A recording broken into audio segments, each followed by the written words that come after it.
Hello, good evening everyone and welcome to my class. So before we start our class, I am your teacher Michelle Palinga. And to start, okay, so based sa pictures class, kinsa ni sila? Okay, very good. So in the left side class, mo ni si King John III of Portugal, while sa right side mo ni si Castilian Emperor Charles V in the Aragonese city of Saragossa. Our discussion for this night class, it's all about the Treaty of Zaragoza. So atong pahisgutan kung why Treaty of Zaragoza was established.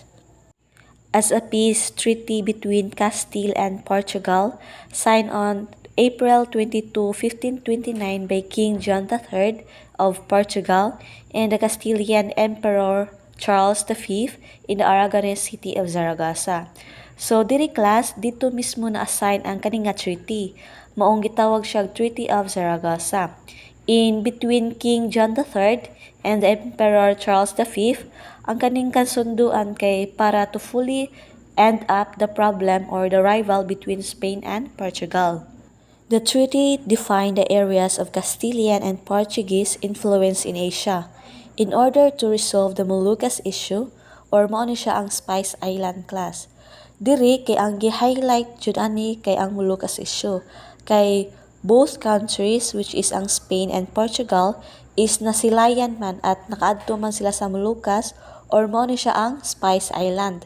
So that is why in order to end up kung kinsa joy nakatag-iya sa kanang lugar sa portion sa Spice Island, mao nang naay Treaty of Zaragoza, which had arisen because both kingdoms claimed the Molucco Islands for themselves, asserting that they were within their area of influence as specified in 1494 by the Treaty of Tordesillas. So unsa may nahitabo diri with a virtue of this particular treaty? The conflict began in 1520 when expeditions of both kingdoms reached the Pacific Ocean. Kay diri man gud class both countries, the Spain and Portugal, kay nagsailing or naglakbay man sila looking for new route. That is why na jud sila rights to claim the Spice Island in Southeast Asia. That is why dapat jud sila naikasunduan kung kinsa jud nakatag-iya sa kanang lugar talking about the Spice Island, because no agreed meridian of longitude had been established in the Orient. So diri class sa Treaty of Zaragoza, wala man siya longitude nga nag-separate unlike sa Treaty of Tordesillas ug sa Intercetera. Kaning Treaty of Tordesillas ug sa Intercetera mao ni siya ang una nga kanang treaty class before nga naay Treaty of Zaragoza. So diri kay nga naa clear decisions with the unknown world, but talking na Moluccas or the Spice Island wala man siya clear longitude nga nag-divide sa parag-iya sa kaning duha ka rival countries. So mao ni ang picture sa map class. So based sa picture diri sa west portion mao ni ang Treaty of Tordesillas, the Intercetera, the evolution from Intercetera to Treaty of Tordesillas until sa kaninga portion kaning broken line class diri sa Moluccas mao ni siya ang representations of Treaty of Zaragoza, whereas makita nato diri nga cover jud actually ng mga Portuguese ang Moluccas or ang Spice Island, but later on atong hibaw-on kung unsay nahitabo with the lack of understanding knowledge of geography during this time, as in dugay na kay ning year class, but they are already divided. So mao ni ang representations of Treaty of Zaragoza.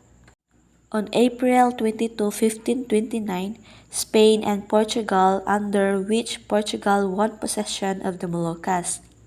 It means, as to the history, ang nakapagtag-iya jud sa Moluccas Island is ang Portugal, according by the virtue of the Treaty of Zaragoza. In this case, King Charles V ceded his alleged right to Molucco to John III of Portugal for 350,000 gold ducats, not knowing they rightfully belonged to the Portuguese area of responsibility as provided for in the Treaty of Tordesillas. It means, class, nagbayad ang mga Portuguese or si King John III to Charles V of Spain. So nibayad siya 350,000 gold ducats na wala makahibaw nga ang taga Portugal nga sila'y na nag-iya sa Spice Island nga nabilong sa location ang Spice Island. But because limited ilang knowledge sa geography, before nagbayad og 350,000 gold ducats ang mga Portuguese sa emperor nga si Charles V sa Spain. Truly an evidence of lack of proper geographical knowledge on both parties. So walay alam ang mga Spain o Portugal, that is why in order for them na at least proper ang paghatag og rights, di ba it was claimed by the Spaniards nga naaslay right over that particular disputed Spice Island during that time. Pero karon ni bayad ang King of Portugal. So mao ni ang nahitabo sa kasaysayan if you are going to discuss kung giun sa pagkontrol sa mga Portuguese ang lugar nga Spice Island long ago. In view of the treaty, the Spanish goal in the west was limited only to the Philippines. Thus, for a quite some time, the Hispano-Lusitanian rivalry for hegemony in Southeast Asia would stop. And this is our end of discussion, class. I hope you have something to learn from me. If you have questions or clarifications, don't hesitate to PM me. Thank you for listening.